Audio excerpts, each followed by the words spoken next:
forklift and pallet jack batteries. Has your facility experienced any issues this week? Our supplier called us earlier in the week to schedule our quarterly PM on our equipment, and almost immediately I started hearing about batteries. A pallet jack in one state started smoking and another actually produced flames. At one facility, an unloader forgot to replace a guard plate. Well, he said it already wasn't there, which just meant that he failed to do his pre-trip on his equipment. Anyway, he took off, made a turn, and the battery slid out on the floor. Luckily, it didn't turn over and spill everywhere. Oh, and one place had an order selector somehow get the charging cable caught up in his jack and ended up pulling the battery charger down off the wall. You know, batteries aren't one of our daily thoughts, even though we're around them all day long and using them, so I thought we'd talk a little about them here in just a bit. I'm Marty with Warehouse and Operations as a Career, and I appreciate the listen today. This morning I was driving to work. I was thinking about a conversation I had over the weekend with a friend. He had heard from a guy we used to work with, like 15 years ago. Now, he's a great guy, one of the best reachlift operators I've ever met, and he was pretty good setting on a counterbalance lift also. Anyway, he used to kind of back up our receivers when the dock would get backed up with freight and purchase orders, helping them get everything tagged or covered for them on days off or vacations. He'd never gotten that promotion, though, due to his, personality or thought process.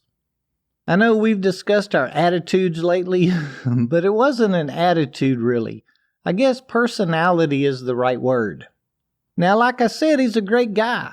He just presents high energy, loves to talk, and when you break it down, he's not really a rules kind of guy. He is a bit of a me guy. I remember one day he was laughing at one of his peers about how long it took him to get home. They lived in the same neighborhood. One of the highways they had to take had an HOV lane. It was one of those where you can drive in and out of, just kind of whip between those little 3-foot-high plastic poles that are there as lane markers. Anyway, he was laughing, saying he just jumped in and out of the HOV lane and he could drive like 80 miles an hour that way. He expressed how funny it was that the highway department used those plastic poles because they didn't even hurt your vehicle. Well, his supervisor was overhearing the conversation and interjected that, it didn't sound like that was a very mature thing to be doing. This gentleman stated, yeah, they fine you $400 if you get caught, but you don't get into any real trouble. He had to pay 2 tickets for it. I'll never forget the look on the supervisor's face, and it was one I'd seen several times where this individual was concerned anyway, and several times after as well. Again, he was a great guy, always at work and loyal to a T, but not always the best decision maker. So I was driving in today. I saw 2 people not wanting to wait in line to turn left and zoomed past like 15 cars and then nudges their way in front of someone to jump in line. Twice, I observed 2 vehicles outright running red lights. At another stoplight, I saw a guy honk at a little old lady for not accelerating through an amber light because he then couldn't run the red light. Oh, and get this one. Now, this wasn't this morning. I witnessed this over the weekend. But a guy in a sedan actually jumped a curb to turn right on red at a signal stating no right turn on red. And then he got upset with the girl in front of him for not turning right for him. Okay, now I'm certainly not judging anyone. I honestly don't care. Many of you know I drive a bike sometimes on the nicer days, so I'm more than just a little defensive when it comes to driving. I just try and roll with the flow. I always wait a few seconds to let them race on through, or I'll back off and let them slide in front of me, although I have to admit that I giggle a little when I see someone riding alone in the HOV lane, especially when I suspect that the sheriff department's at the end giving out citations. It's just a few more minutes, people. There's absolutely nothing wrong, in my opinion anyway, with being that person. But why are there those people? I think it was Warren Miller that said you are a unique person, just like everybody else. Anyway, like I said, there's nothing wrong with having that personality. It's you. But we need to realize it could hold us back in our careers. Remember what we've learned? More money is solely based on more responsibility. Making decisions, thinking of others, and always looking out for the company's interest are the attributes our managers are looking for when selecting someone to take their place. If we do have a little me in us, don't flaunt it or think it's worth bragging about. Remember, when we make the decision to skirt the rules, we're affecting or holding up someone else. A lot of times we're holding ourselves back. Okay, so let's get back to batteries. We all learned in our pit training that it's important to know a little about our equipment's battery. The data plate is where we can find most of that information. We know to follow our facility's charging protocol and to make sure we always check the battery guard and containment plate on both sides. But what's special about our industrial batteries? Now I've worked with 12 volt, 24 volt, 36 volt, and 48 volt systems, but I understand they have 60 volt and 80 volt and even a 96 volt system for certain applications. Of course, the charging of our batteries is probably our most important concern. Anyone ever came in to start your shift and found that your counterpart failed to plug in our jacks or our forklift? And you've noticed that the connector ends are different for each type of our equipment.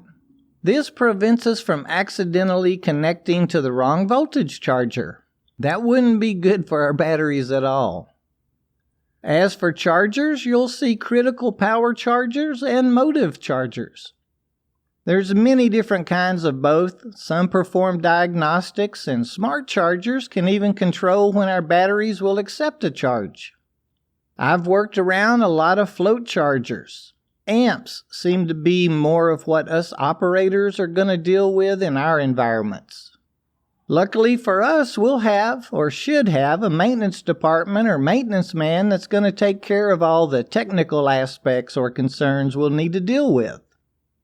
I've found that SBS Battery is one of the biggest manufacturers I know of. Check out their website to learn all that technical stuff on industrial batteries that you'd ever want to know about.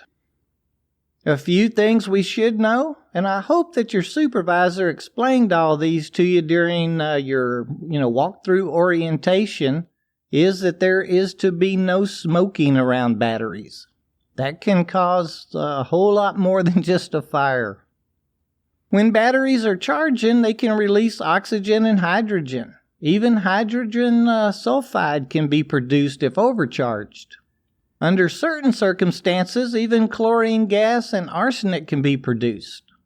Again, these fumes are dangerous, and it's important our battery area is well ventilated.